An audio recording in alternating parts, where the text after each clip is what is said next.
بابای حاجی ما یک گروه دانشجویان در وقت نماز پیشین در درس هستیم.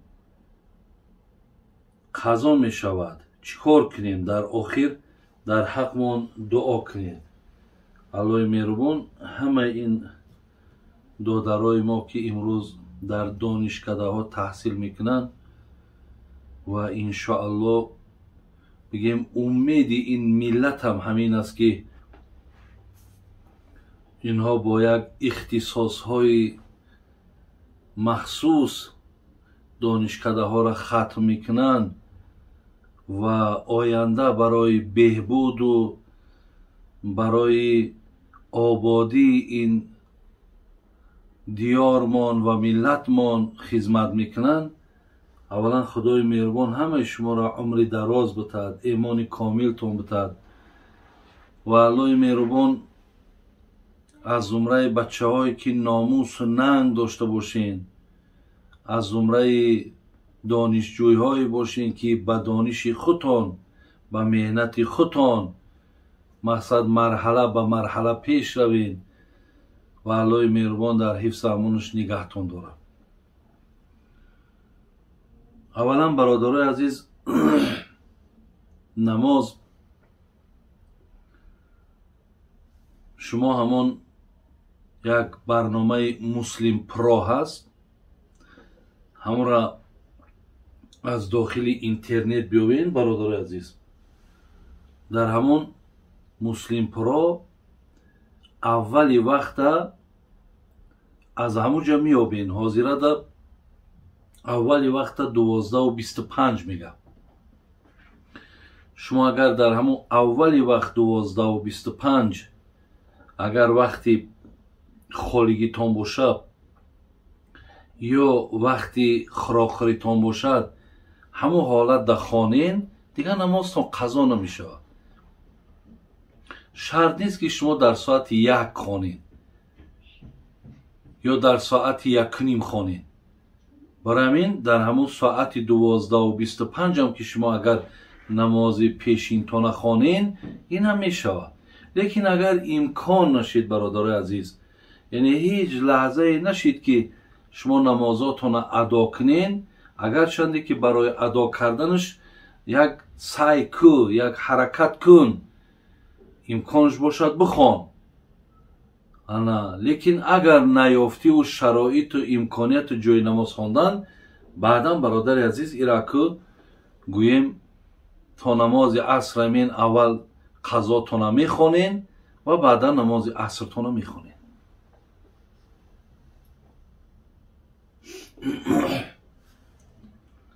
آیا نماز قضایی را در مسجد خوانی می شود؟ بهترش در مسجد نماز قضا نخوانید و اگر خواندینم در مسجد در یک گوشه کش یک کسان پرسه که چی نماز میخوانی، نگو نماز قضایی ما میخوانم، زیرا که در کتاب ها میگن یعنی گناه خودت در چشم مردم نشان دادن ای.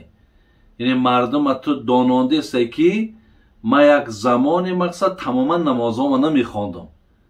برای همین بهترش همینه که شما خواندینم نگین که مقصد نماز قضا میخوانم و اگر نخوانینم بهتر است آمده در خاناتون نماز قضایی را خوانین، بهتر میشود. در روزداری مسواک زدن روزه را میشکند نمیشکند؟ اگر از مسواک چوبه ها شما در رمضان استفاده هم برین، روزه های شما باقی است. من برای روی پوش کردن سیر زندگیم در نزد خانواده‌ام دروغ بسیار میگویم، چون که نمیخوام آنها از سیر زندگیم با خبر شوند. من 5 وقت نماز میخوانم، شوهرم را اطاعت میکنم. ما با این فعلم تا چه اندازه پیش خدا گناهگارم.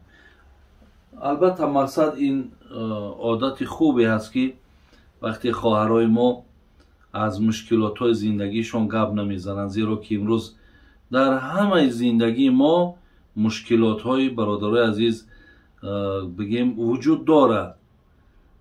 برای همین اگر خواهری که صبر میکند، تحمل میکند و نمیخواهد که مقصد گفت این خواهر ما که از مشکلات های زندگیش پدرش و مادرش آگاهی پیدا کنن، غمدار شوند، یعنی دائم در فکر همین زندگی همین دخترک باشن، انشاءالله بهترین است. لیکن فقط دروغ نگو. هرگاه پرسیدن مقصد زندگی چخیل است، الحمدلله بگو انشاءالله خوبه. خیر که زندگی مقصد راستش، زندگی مثال پدر مادر به مشکلات و به سختی نمیشوه که همین زندگی خودتونه مقصد پیش رو بیارین، چخیل زندگی ها از بین بدن. لیکن انشاءالله در عموم همش خوبه، همش خیره گفته با همین گویم بهتر است. دروغ نگینو، خط بگیم بعضی مشکلات هایی که در زندگی ها هست، یعنی چقدر دور بگیرین، انشاءالله همش خوب میشه گفته. با همین طرز اگر خواهر عزیز شما بیان کنین، این بهتر میشه. بابای حاجی من صاحب 3 فرزند، پسر سیوم هم گپ نمیزند، عقلش کم است. شوهرم دائم با من جنگ میکند، میگوید که تو پسرم را اینوالید کردی، تو را دوست نمیدارم، دائما طعنه میکند، هوشش دائما به زنهای کوچگی است. میگویم این سنجش خدا هست، گوش نمیکند. دلم از زندگی مانده است، چیکار کنم؟ خواهرای عزیز،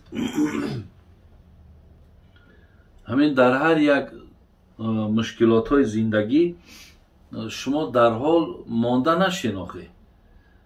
این ببینین الله در قرآن لقد خلقنا الانسان فی کبد میگه، ما انسان در مشقت در رنج آفریدیم.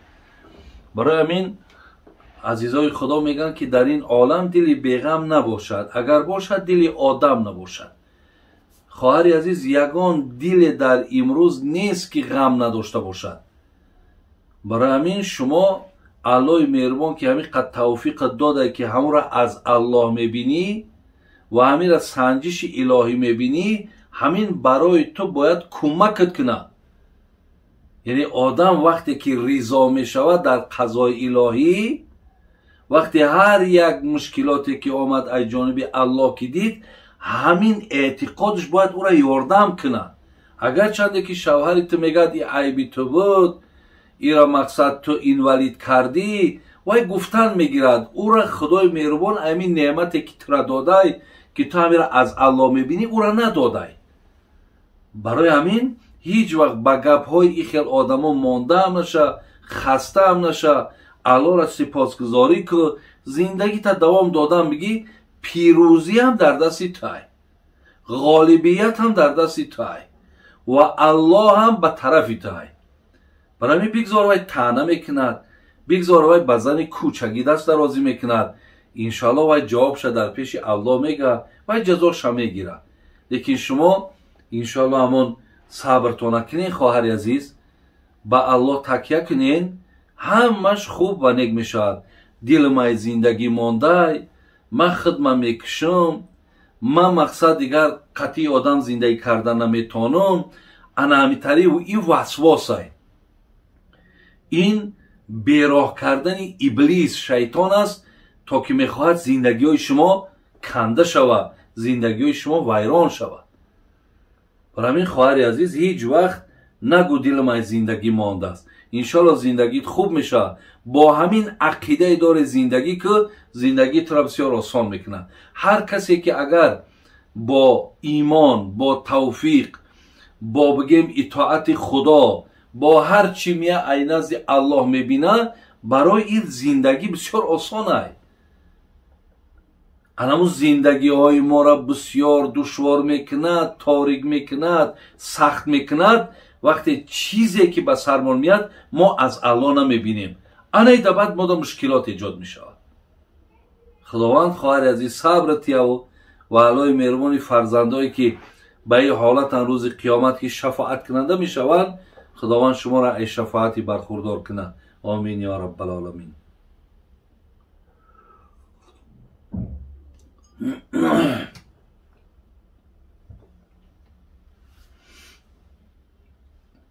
در ماه رمضان نماز تهجد را مثل هر وقت میخونیم یا دیگر خیر؟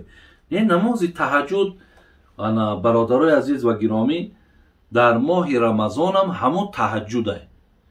یعنی تهجد در ماه رمضان و غیر رمضان یکون فرقی ندارد. وقتی تراویح را که خواندین بود کردین، الحمدلله همین شبای رمضان ولی بسیاری مردم عادت کرده خواب نمیکنن، تا روز مقصد تهجد میخونن، قرآن میخونن، ذکر میکنن، موعظه گوش میکنن، الحمدلله اینو بهترین. بعد روز خواب میکنن. برای همین نماز تهجد رمضان همون نماز تهجد است، یگان فرقی نداره. استاد جان وقتی مشغول کار بودن، در حولیم فرزندم خورد بود، گریه میکرد. من اهمیت ندادم، گفتم خوابش میبرد. ولی وقتی کارم را تمام کردم آمده دیدم که مرده است. در این کار خودم را بسیار گناهکار می حسابم. آیا من در نزد خدا گناهکارم؟ اولین فرزندم بود، در حقم دعا کنید استاد جان. انشاءالله برادرای عزیز و گرامی، فرزندایی که در حالت خوردی میمیرن، اینها برای پدر و مادر بگیم که یک دستگیر، یک شفاعت کننده در روز قیامتن. این یک مقصد خوبیشه. و دیگر این که این حالتی که به سر فرزندی تو آمد، این البته مقصد با یگان عملی خنک نظری از تو نیست. هر یک کودک گریه میکنه. مقصد وقتی اگر منم که مشغولی کار باشم، کودکم که گریه کرد، مقصد چی است؟ میدانم مقصد او برای چی گریه میکنه. کودکه و گریه میکنه یا انتظاری میکشه مادرش میاد، مامش میاد، کس میاد میگیره و من به کار خود مشغول میشم. وقتی آمدی که جانش خدا گرفته، به الله مهربان مقصد با حوالش که آن چیزی را که الله تو میدانی من نمیدانم، به دادگیتم شکر، به گرفتگیتم شکر. برای اینجا شما یگان برادر عزیز گویم یگان خطای شما نیست، یگان گناه شما نیست. یعنی او را مقصد تا این حد آوردنم این کار شما نبود. برای همین شما در این کار یگان زیقی هم نکنید و انشاءالله فرزند با روز قیامت دست شما را میگیرد. میگویند که اگر از 1 لیتر آب زیاد طهارت کنید، طهارت مکروه میشود. این درسته؟ اکو برادرای عزیز، مقصد در زمانهایی که آب حقیقتا دشواری ها بود، مشکلات ها بود، بعد آب طهارت اندازه داشت. یعنی مقصد با 1.5 لیتر، با 1 لیتر مردم طهارت میکردن. اکی امروز الحمدلله رب العالمین که آب فراوان است و ایرا الله مهربانم، خدای مهربانم برای ما و شما ترحم کرد و این امکانیت ها را که امروز آورده است، خلاص با انا گفتی شما که از 1 لیتر آب زیاد صرف کنیم مکروه باشد، مکروه نیست. فقط مکروه در وقت می شود که آب بیهوده صرف کنیم. ببین میگه ای خواجه، میگه در لبی جویی هست اسراف آنچه میشویی. اگر چنده که در لبی دریا هم که باشی، فکر نکن که مقصد این قدر آبی که در اختیاری من است، من خیلی خواهم همین خیلی طهارت میکنم، لباس میشم. مقصد میگه نمیگه در همون لبی دریا هم که باشی، میگه حد اندازه را نگه بدار. یعنی در همون جمع اگر از نرمش به معنی که بیهوده بعد از حدی بعد وقتی آب صرف کردی اسراف می شود، اینجا مکروه می شود. لیکن این خیلی نیست که از 1 لیتر زیاد کردیم و مکروه باشد. نه، مکروه نیست انشاءالله. استاد ما در مهاجرت در یک کارخانه شیرینی ها کار میکنیم. در بعض شیرینی ها پیوه یا عرق میریزند برای میکروب را کشتن. آیا از این شیرینی خوردن درست است یا نه؟ درست نیست. اگر شما بینید که در همون پیوه میریزن یا عرق میریزن برادرای عزیز، و یا خوردن مقصد همون شیرینی برای شما درست نمیشه. حیوانهای درنده یگان نمود چاروا را از پاش یا گردنش میگزند، ولی همون چاروا زنده است. جایز است که گوشتش را بخوریم؟ البته جایزه. اگر شما مقصد یک گوسفند یک گرگ میاو، خلاص مثال شکمش میدرونه یا مثال گردنش میخوایه ё ягон поша меканад, лекин чорва зинда. ҳамин ҳолат агар мо бирем забҳш кунем, забҳ мекунем, гарданша мебурем, хай вай зинда аст, ӯ дигар боқӣ танаи ӯ барои мо шумо ҳалол ай. ӯ ягон мисол ҷои ҳаромӣ надорад ки ӯра мақсад гург газида ё шер газидай ё ягон даррандаи дигар газидай. барои ҳамин барои мо шумо хӯрдани ӯ ҳеҷ чизе надорад. Мекушем, пӯст мекунем, гӯштакша мешӯем, тоза мекунем, истеъмол мекунем. лекин вақте бирем ки кушдаишо аллакай мақсад мурдагӣ ҳаст, ин ҳолат дар ӯ ҳаром шудагӣ, ӯра ҳаққи хӯрдан дигар надорем.